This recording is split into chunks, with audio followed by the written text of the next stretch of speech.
സമയത്താണ് ഈ വെടിവെച്ച് കേട്ട ഉടനെ തന്നെ അവര് കുതിരകളെല്ലാം പല വഴിക്കായിട്ട് 100 കണക്കിന് കുതിരകൾ ഉണ്ടായിരുന്നു.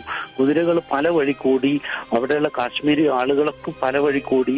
ഞങ്ങൾക്ക് പെട്ടെന്ന് അത് മനസ്സിലായില്ലായിരുന്നു, ഇങ്ങനെ ഒരു തീവ്രവാദി ആക്രമണമെന്ന് നമുക്ക് പെട്ടെന്ന് മനസ്സിലായില്ല.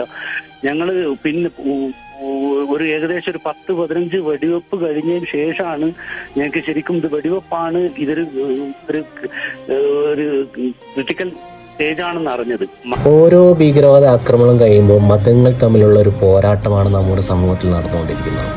മതം ഒന്നും തന്നെ ആക്രമണത്തെയോ അല്ലെങ്കിൽ വേർതിരിവിനെയോ പ്രോത്സാഹിപ്പിക്കുന്നില്ല. എല്ലാ മതത്തെയും ബഹുമാനിക്കുന്ന രീതിയിലാണ് ഓരോ മതത്തിൻ്റെ ആശയങ്ങളും അതിലെ ഗ്രന്ഥങ്ങളും എഴുതപ്പെട്ടിരിക്കുന്നത്. ഖുർആനായാലും ബൈബിളായാലും ഭഗവത്ഗീത ആയാലും ഏതൊക്കെ തന്നെ ആയാലും മറ്റുള്ള മതങ്ങളെ നിന്ദിക്കുക, മറ്റുള്ള മതത്തിൽപ്പെട്ട വിഭാഗങ്ങളെ കൊല്ലണമെന്നൊന്നും ആഹ്വാനം ചെയ്തിട്ടില്ല.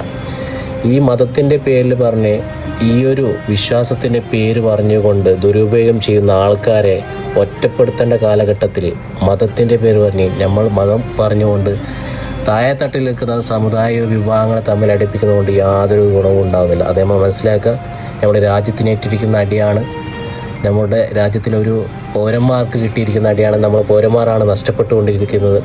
ആ രീതിയിൽ മാത്രം ഇതിനെ കാണുക.